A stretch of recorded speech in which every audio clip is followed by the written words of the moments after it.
Have you ever said I love you but still felt misunderstood, drained, or even hurt in a relationship? Have you ever stayed with someone because you thought it was love, only to look back later and realize what you experienced was lavaggio? Here is the truth most people never really talk about. Love is one of the most misused and misunderstood words in the entire world. We confuse control with love. We mistake jealousy for love. We even call tolerating disrespect and mistreatment love. But hey, our love, healthy, mature, and lasting love, is something completely different. In today's video, we're going to break it down clearly and honestly. We'll cover 5 things that love absolutely is and 5 things that it is not. This isn't just for romantic relationships. It applies to friendships, family, and even how you interact with people in your daily life. It's time to get real about what love truly means. Let's get into it. First up, let's tackle a big one. Love is not jealousy. Real love is secure. Think about it. Jealousy sends a clear message. I'm afraid of losing you, it says. I need to control you to feel safe, and I feel threatened by other people in your life.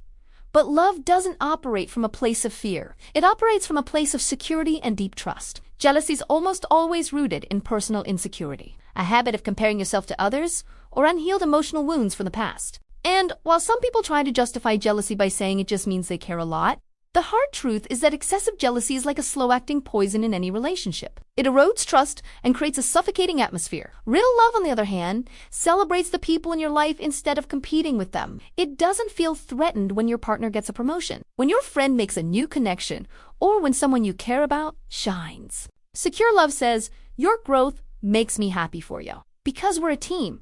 It doesn't try to shrink you to make itself feel bigger. It finds joy in your success, confident in its own place. So, if you're feeling that constant pang of jealousy, it might be a sign to look inward at your own sense of security rather than outward at your partner's actions. Next, let's talk about ego. Love is not arrogant. Love is humble. Love has absolutely no need to brag, boast, or feel superior to anyone, especially the person it claims to care for. Arrogance has a very distinct voice. It says things like, I'm better than you, I'm always right, so you should just listen. Or the classic, you should be grateful that I'm even here.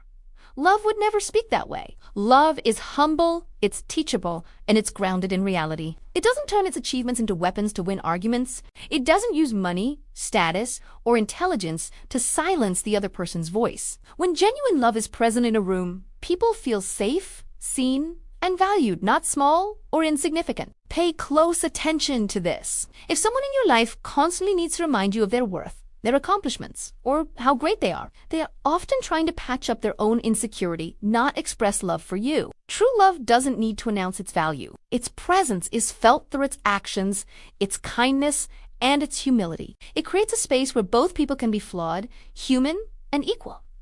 Now, for a foundational one, love is not rude. Love is respectful, even and especially during a disagreement. This is so critical. Real love does not embarrass you in public. It doesn't make insults and pass them off as a joke. And it certainly does not dismiss your feelings by telling you being too sensitive. Rudeness is often disguised as brutal honesty. But let's be clear, honesty without empathy is just cruelty. It's a way to hurt someone and then blame them for feeling hurt. Real love, however, is far more intelligent than that. It considers tone, timing, and the emotional impact of its words. It understands that how you say something matters just as much as what you say. Think of respect not as a bonus feature in a relationship, but as the concrete foundation upon which everything else is built. Without respect, you can't have trust. Without trust, you can't have intimacy. And without intimacy, you can't have love. It's the baseline. If respect is missing, you need to ask yourself if love was ever truly there to begin with. This leads us to our 4th point. Love is not selfish. Love is considerate. A relationship built on love doesn't revolve around me, myself. And one's selfishness in a relationship always asks the same questions. What do I get out of this? How does this decision benefit me? What am I losing here? It's a constant calculation of personal gain. Healthy, considerate love asks a completely different set of questions. It asks, how does this affect us? What is fair for both of us? And what decision will bring the most peace to our relationship? Now, this doesn't mean you should neglect your own needs or become a doormat.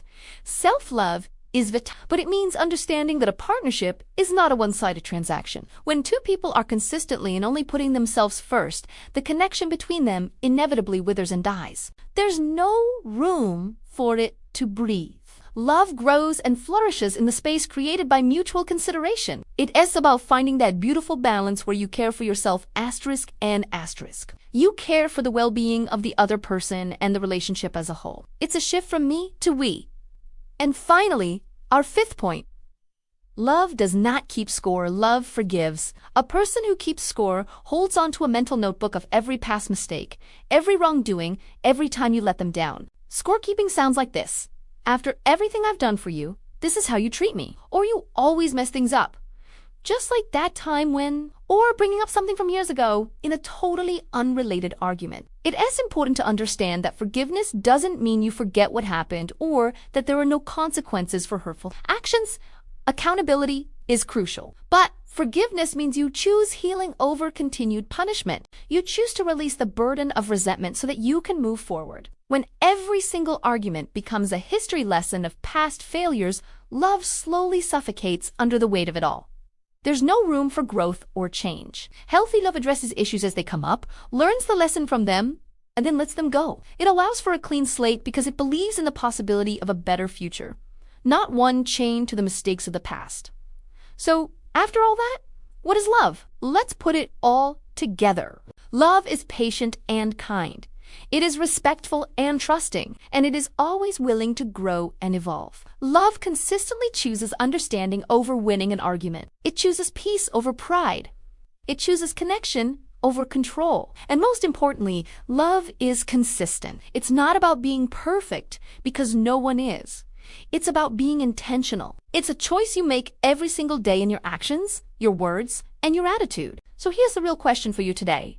Are you truly experiencing love, or is it just attachment, fear of being alone, or a comfortable habit? And maybe even deeper, are you loving the people in your life in the way that healthy love requires? If this message helped you reflect or gave you some clarity, do me a favor and like this video, share it with someone you think needs to hear it, and be sure to subscribe for more content on building better relationships, finding your purpose, and mastering your emotional well-being. I'd love to hear from you. Drop a comment below and let me know which of these points hit you the hardest and why. Your story might be exactly what someone else needs to read today. Until next time, remember to choose growth, choose clarity, and always, always choose real love. Thanks for watching.